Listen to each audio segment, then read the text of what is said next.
In the quiet corners of your mind, there is a name you haven't mentioned to anyone in years.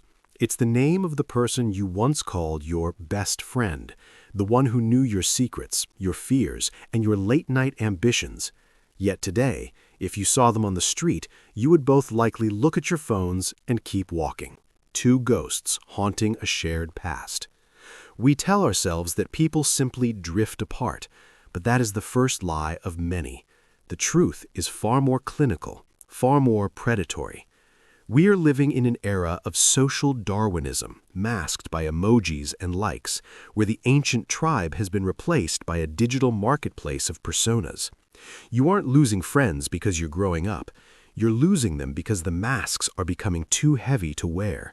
And very soon, I will reveal the one psychological mechanism, the final mirror, that proves every friendship you currently cherish is built on a foundation of strategic deception. Imagine for a moment the concept of the persona as defined by Carl Jung. In the Roman theater, the persona was the mask actors wore to project a specific character to the audience. In the modern world, we no longer take the masks off when the play ends. We have entered a period of history where authenticity is, ironically, our most manufactured product. You go to brunch, you sit across from someone you've known for a decade, and you engage in a ritualistic exchange of curated updates. You talk about your career wins, your travel plans, and your surface-level frustrations, but you don't tell them about the crushing sense of nihilism you felt at 3 a.m., and they don't tell you about the resentment they feel toward your success. We are two actors performing for an audience of one, terrified that if we drop the script, the other person will realize they aren't in love with us, but with the character we've created for them. This is the transaction of silence. We agree not to look too closely at their lies so that they won't look too closely at ours. It's a silent treaty signed in the ink of mutual insecurity. We call it being polite or maintaining boundaries, but in the realm of dark psychology, it is known as social grooming for status maintenance. We keep people around not because we love their souls, but because they validate the version of ourselves we want the world to see. If you are the successful one, you surround yourself with people who admire success. If you are the victim, you find people who offer endless, shallow sympathy. But what happens when you stop playing the role? What happens when the successful one fails? The friendship doesn't just fade, it evaporates, because the transaction is no longer profitable. Think of the Johari Window, a psychological tool used to understand our relationship with ourselves and others. There is a quadrant called the hidden area, things we know about ourselves but keep from others. In the modern age, this window has become a fortress. We have optimized our social lives to ensure that the hidden area is 90% of our actual existence. We communicate through a digital filter, a literal and metaphorical lens that blurs the imperfections of our reality. When you see a friend's post on social media, you aren't seeing a person, you are seeing an advertisement for a person. And because we are constantly bombarded by these advertisements, we begin to feel that our own raw footage, our unfiltered, messy, boring lives is a defect. So we lie. We lie by omission, we lie by exaggeration, and we lie by performance. But there is a darker layer to this, a secret that high-level manipulators have understood for centuries. Proximity is not intimacy. You can spend every day with someone and still be total strangers. We are currently experiencing a hyper-individualist crisis where we use people as mirrors. When you look at your friend, you aren't looking at them. You are looking for your own reflection in their eyes. You want to see that you are liked, that you are relevant, that you are winning. This is why modern friendships feel so fragile. They are built on the shifting sands of ego. If your friend's light starts to shine brighter than yours, the mirror becomes distorted.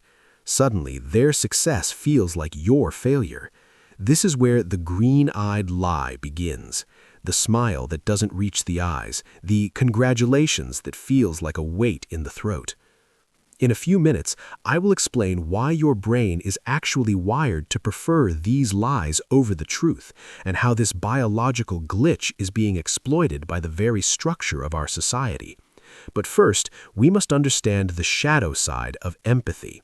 We are told that empathy is the glue of friendship, but in dark psychology, empathy can be a weapon of surveillance. We use empathic questioning to gather intelligence on our peers, to find their vulnerabilities, not to heal them, but to ensure we have leverage. It's a subconscious power struggle. Every time you share a secret, you are handing someone a dagger. In the past, the tribe required total honesty for survival. If you lied about the location of a predator, the tribe died. Today, there are no predators, only competitors. The tribe has become a network, and in a network, nodes are replaceable. If one connection fails, you simply reroute. This is why ghosting has become the default exit strategy of the 21st century.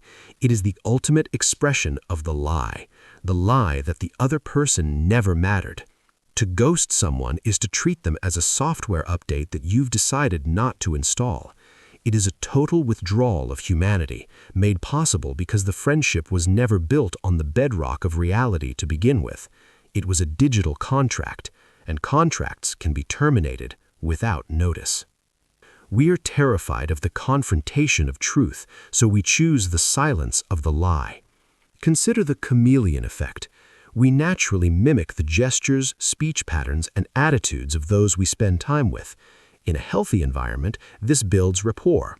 But in a world of lies, this becomes a form of social mimicry for survival. We become whoever we need to be to fit into the room.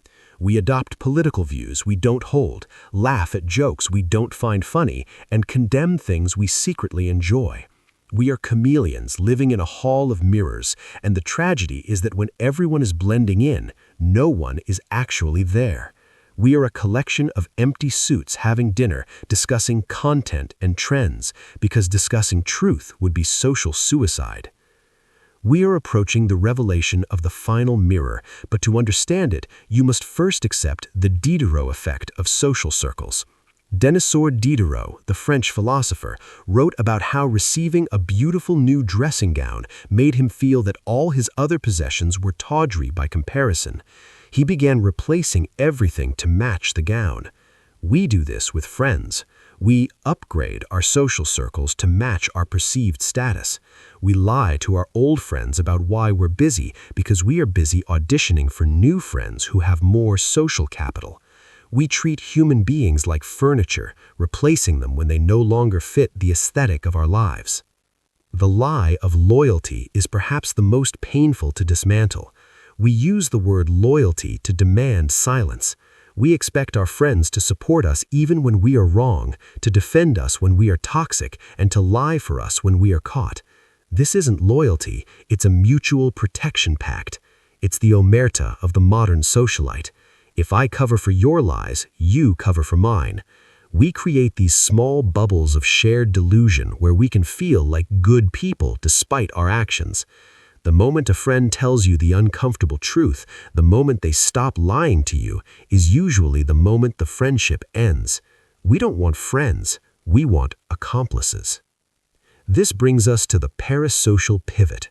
We are now more friends with people we see on screens, influencers, YouTubers, celebrities, than with the people in our own lives. Why? Because the lie is cleaner. A digital creator offers a consistent, curated persona that never lets us down. They are the perfect lie. We project our needs onto them, and they reflect them back in high definition. This has ruined our real-world stamina for friendship. Real people are messy. Real people have bad breath, boring stories, and inconvenient needs. We have become intimacy anemic, unable to process the heavy iron of a real, truthful human connection. We prefer the sugar high of a fake one. As we move toward the final truth, I want you to look at your phone. Look at your best friends list on any app. How many of those people would stay if you lost your status tomorrow? How many would stay if you became a burden? The answer is the final mirror. The final mirror is a psychological realization that most people are not in love with you, they are in love with the utility you provide. You are a tool in their kit for navigating the world. You might be the funny tool, the rich tool, the smart tool, or the emotional support tool. But tools are used, not loved. The lie of modern friendship is the belief that we are seen as ends in ourselves rather than means to an end. We are told that we are more connected than ever, but this is the digital mirage. We are actually more monitored than ever. Every interaction is tracked, quantified, and turned into data. This has forced us to turn our friendships into public relations campaigns. We don't just have a conversation, we craft a narrative. We are so busy managing the perception of our lives that we have forgotten how to actually live them. We are like the prisoners in Plato's cave, watching shadows on the wall and calling them friends, while the actual human beings sit in the dark, chained by their own fear of being